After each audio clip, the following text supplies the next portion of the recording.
The most important decision you'll ever make isn't about your career, your education, or where you live. The most important decision is this: will you choose to be truly, relentlessly committed to happiness no matter what life throws at you? Because life will not wait for you to feel ready. It won't slow down to accommodate your emotions. Life will hit you with loss, rejection, failure, confusion, heartbreak. And when those moments come, you won't have time to think positive unless you've trained your mind to do so. Positivity isn't something you pull out in an emergency, it's something you build like a muscle. Life is too short to suffer. That's not just a quote, it's a challenge. Every single day you have two choices: to focus on what's wrong or to seek out what's still right. And here's the truth: you will always find what you're looking for. If you want pain, fear, negativity, it's there. Endless. But so is joy, healing, beauty, and purpose. They're not hidden. They're not reserved for the lucky few. They're right in front of you, but only if you choose to see them. This isn't about fake smiles or pretending everything's fine. This isn't toxic positivity. It's not denial. It's internal control. It's the discipline of choosing perspective. When chaos erupts, it's standing in the middle of the storm and saying, "This may be hard, but I'm still here, and I still choose joy." If you wake up in the morning and say, "I'm going to find evidence that today is a good day," your chances of actually having one go way up. Why? Because your focus determines your experience. Gratitude changes the lens. And through that lens, even on the worst day of your life, you might still whisper, "Somehow this life of mine is still a miracle."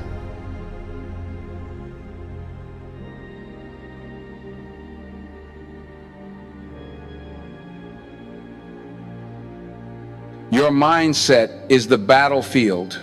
Every single day you're in a war, not with the world, not with other people, but with how you choose to see what's in front of you. The truth is simple but powerful. Your perspective shapes your reality. Your life is not just what happens to you, it's how you interpret what happens. If you expect disappointment, you'll find it. If you expect chaos, you'll attract it. But if you train your eyes to search for meaning, for growth, for lessons, for the small signs of light, you will find them. That's not naive optimism. That's mental discipline. That's you choosing power over passivity.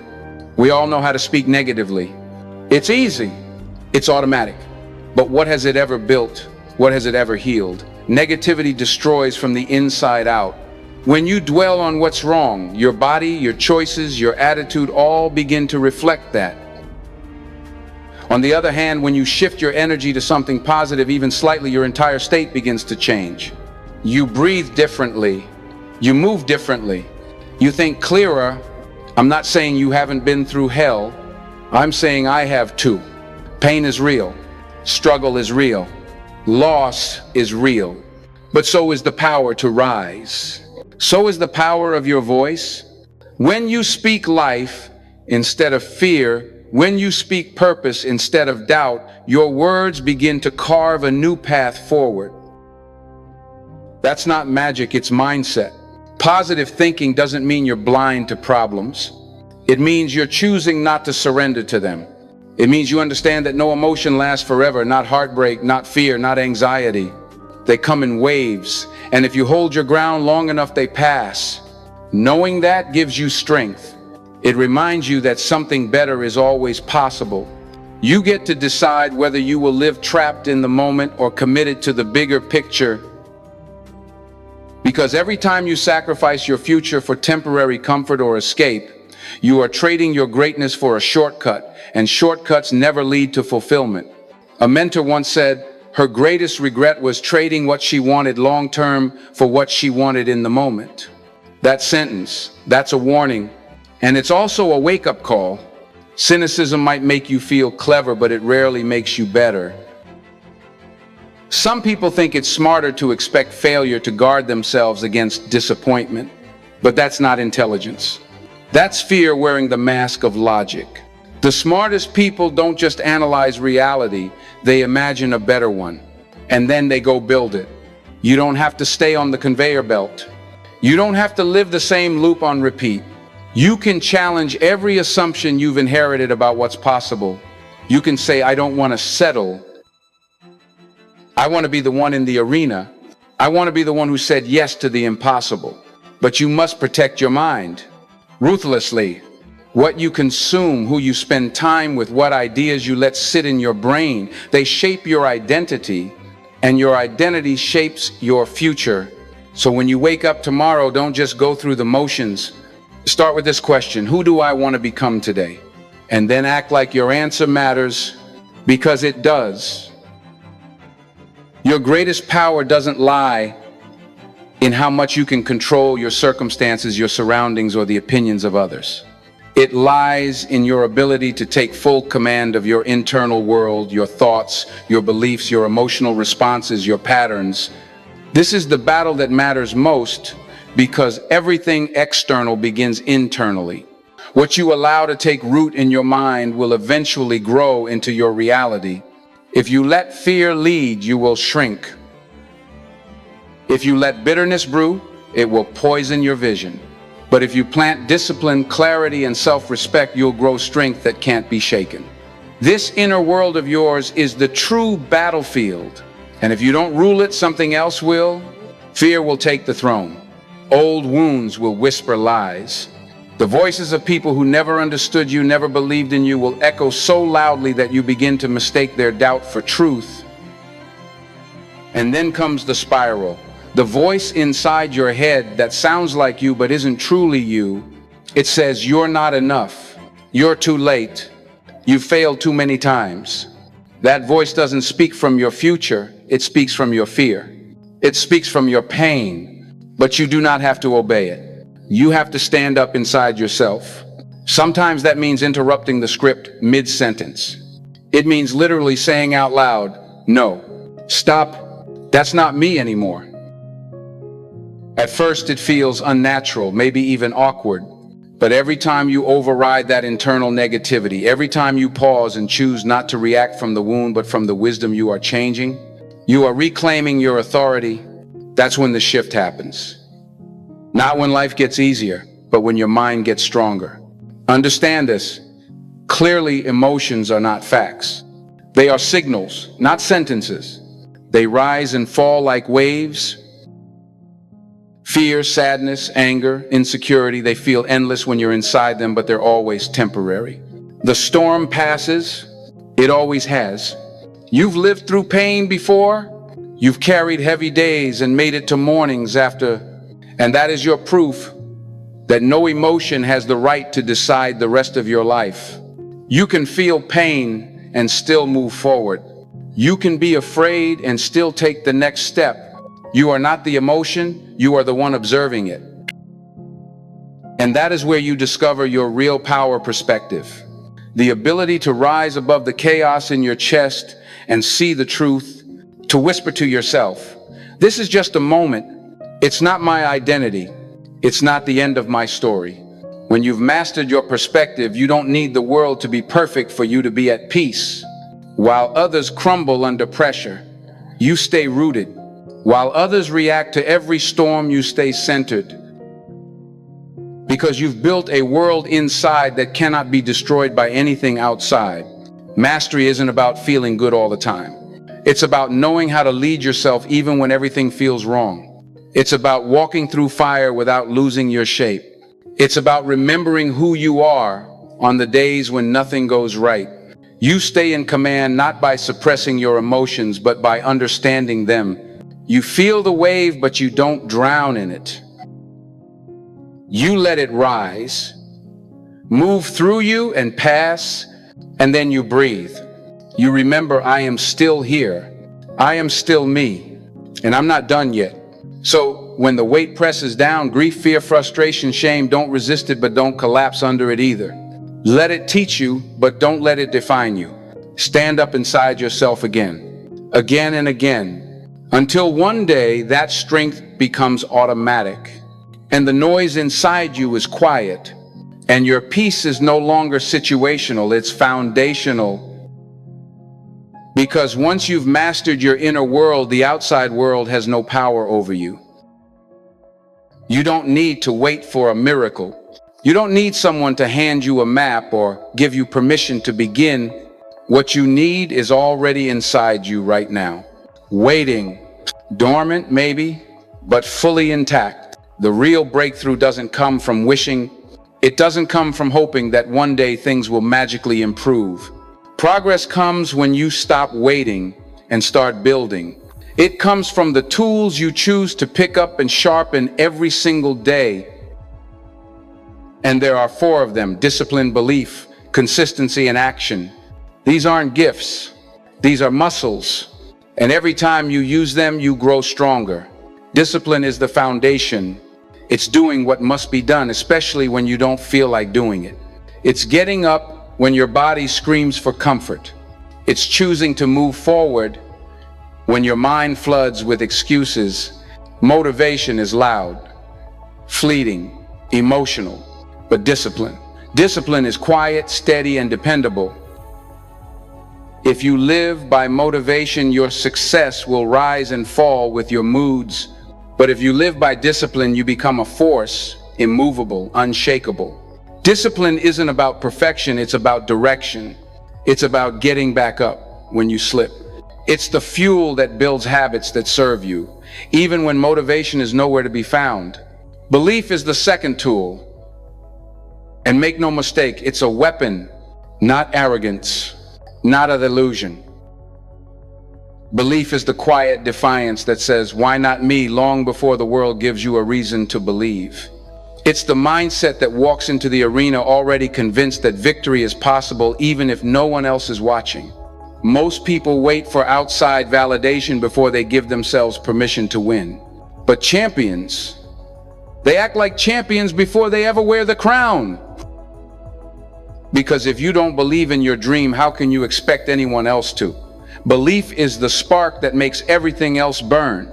It's the declaration that the version of you who breaks through, who breaks free, who breaks generational limits already exists. You just have to stop doubting your own fire. Consistency is where most people fall. It's not glamorous, it's not exciting, but it's everything.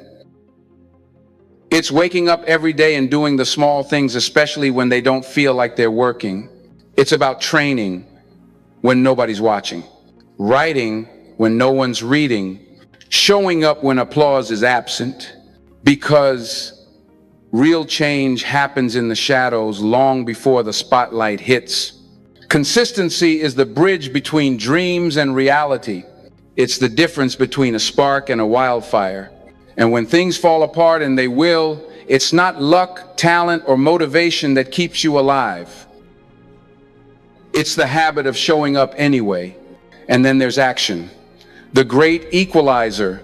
You can dream, you can journal, you can visualize and manifest and meditate, but without action, it's all smoke.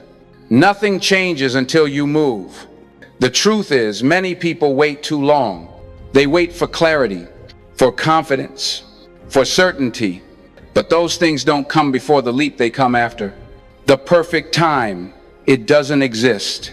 The stars won't align, the road won't light up. You create the path by walking.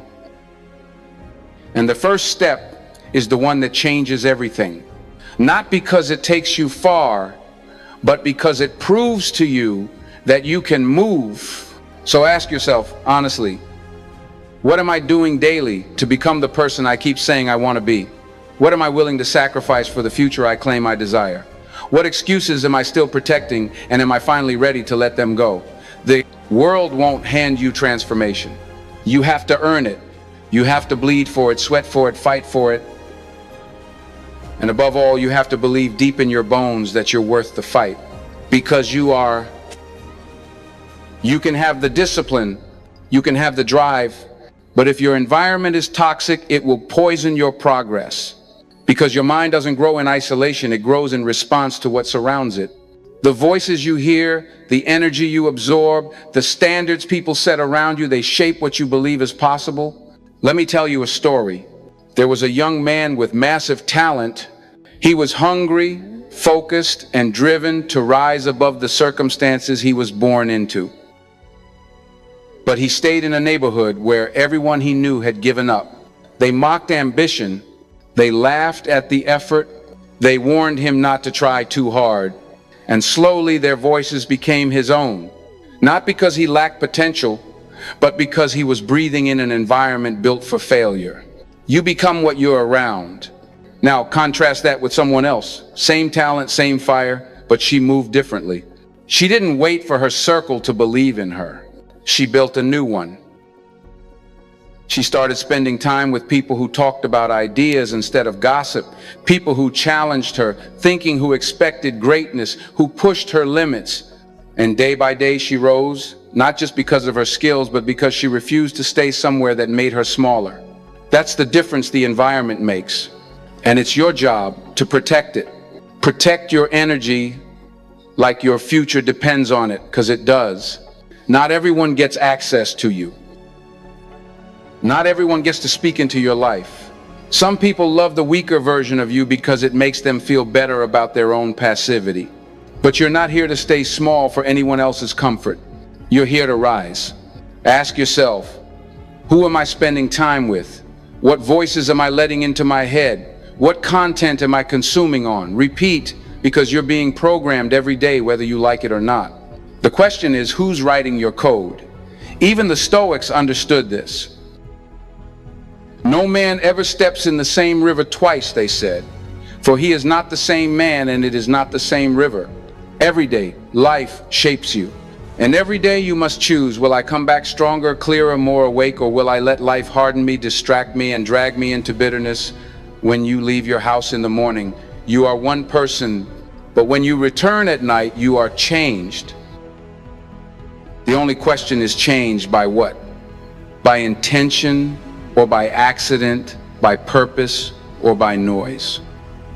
And this is why humility matters. Wake up every day like a student. Stay open, stay observant. Let everything teach you, let nothing own you. That's how you guard your environment. That's how you evolve. Not just by hustling harder, but by protecting the atmosphere in which your mindset either lives or dies. There comes a moment in every life when you must stop preparing and start performing, when reflection must become action, when planning must become pursuit. That moment is now.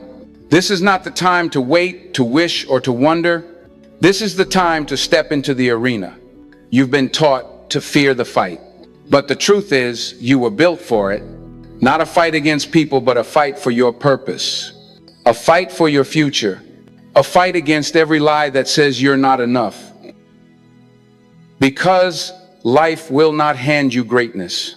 It will offer you opportunity disguised as difficulty, and it will wait to see what you do with it. Let me tell you about someone who chose the fight. She was a single mom, working 2 jobs, barely sleeping.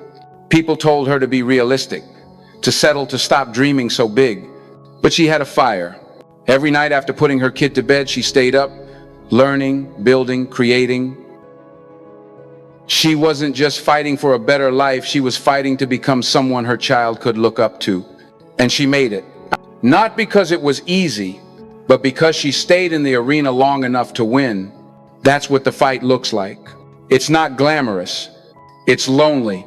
It's exhausting. It demands discipline when you're drained, courage when you're afraid, and faith when nothing makes sense. But if you can stay in the ring, bloodied, battered, but unbroken, you will walk out with something most people never earn: self-respect. See, too many people quit 1 yard from breakthrough. They give up not because they're weak, but because they expected it to be easier. But warriors don't look for easy. They look for meaning. So ask yourself, what am I willing to fight for? What price am I willing to pay to become who I was meant to be? What excuses do I need to kill today to move forward tomorrow? Because comfort is a liar. Comfort tells you you're fine, but deep down you know you're not. You weren't meant to coast, you were meant to climb. And climbing requires pain. Climbing requires effort. But most of all, climbing requires decision. So stop waiting. Stop doubting. Stop blaming the world for what you haven't gone after. This is your year to reset, to restart, to reignite everything that once set your soul on fire. This is the year to stop retreating and start advancing. This is the year you fight like a warrior and die a legend. At the end of the day, everything you've been fighting for, discipline, consistency, belief, action, it's all leading to one thing: a meaningful, powerful, fulfilling life. And that kind of life doesn't begin someday. It doesn't wait for the perfect job, the perfect relationship, or the perfect conditions. It begins with a choice made in this moment to live fully and fiercely right now. To stop delaying joy. To stop holding your breath, waiting for something external to validate your worth. The truth is, you don't wait for happiness. You choose it, you create it, you protect it. Now let's be clear, this isn't about pretending everything's fine. This isn't toxic positivity. This is a grounded, conscious commitment to refuse to be emotionally defeated by what's happening around you. Life is going to hit you hard. You will lose people. You will lose things. You will fail, question yourself, and sometimes want to disappear. But even then, especially then, you have the power to say, I won't let this break me. I can hurt and still heal. I can grieve and still grow. I can cry and still rise. The truth is, most people don't realize they're letting misery become a habit. They sit in sadness not because it's comfortable, but because it's familiar. They replay the same thoughts, feed the same fear, and call it reality. But happiness is not the absence of pain, it's the result of choosing how to process it. You shift your focus, you redirect your thoughts, you do something that lifts you out of that fog, even when it feels forced, even when your body resists, especially then, because when you act in contradiction to your lowest state, you take back power. You remind yourself, I am not my feelings. I am the force that decides what to do with them. And yes, that takes effort. That takes will. Sometimes it takes music, motion, sweat, prayer, laughter, anything that interrupts the negative spiral. You don't wait to feel better to move. You move in order to feel better. You train your mind just like you train your muscles deliberately and consistently.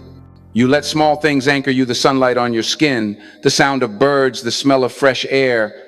These aren't distractions. They are signals, reminders that life is still happening and beauty still exists even in your worst seasons. If you struggle with worry or anxiety, give your mind a new assignment. Set goals that pull you forward. Not huge, overwhelming ones, but clear, specific, honest goals that bring structure and direction. Build a financial goal. Set a health goal. Choose a personal development goal. These are not just dreams, they are anchors. They give your pain somewhere to go. They give your energy somewhere to build. And when the day ends, teach your mind to rest. Clear your head before you close your eyes. Stop taking stress into your sleep. Learn to let go. Breathe deeply. Visualize peace. Imagine your thoughts flowing out like water, leaving you quiet, present, and whole again. That's how you reclaim the night. That's how you train your nervous system to feel safe again. Life is never going to be perfect, but it can be purposeful. It can be joyful. It can be filled with awe if you decide to see it that way. So don't disappear into numbness. Don't drown in sadness. Feel it, but don't feed it. Get back up. Return to your rhythm. Go to the gym. Text someone who makes you laugh. Put on music that makes you feel alive. Pick yourself up over and over until your mind begins to believe in the strength you keep showing it. Because you only get one life. Not a second draft. Not a redo. Just this one. So don't wait. Don't hesitate. Don't coast. Choose to live it now with perspective, with fire, with purpose, and with joy. You deserve that. You always have. Thank you for walking with me through these words. If you've made it this far, it means there's something inside you that refuses to settle. Something that still believes, still hopes, still fights. That matters. That's rare. And that's powerful. I don't know your story. I don't know what you're facing right now. But I know this, if you're still here, you still have a reason. You still have breath. You still have time. And that means you still have the power to choose to grow and to become everything you were meant to be. So no matter where you are in your journey, starting over, climbing higher, or just holding on, I want you to remember this: you're not alone. You are capable, you are worthy, and the future still has room for your greatness. May you wake up every day with clarity. May you fight for your peace. May you protect your joy like it's gold. And may you never forget that the life you want is built one courageous choice at a time. Here's to your discipline. Here's to your transformation. Here's to your rise. Thank you for listening. Thank you for believing. And above all, thank you for not giving up on yourself. I'm wishing you strength, vision, and relentless peace as you step boldly into what's next. You've got this. Now go live it.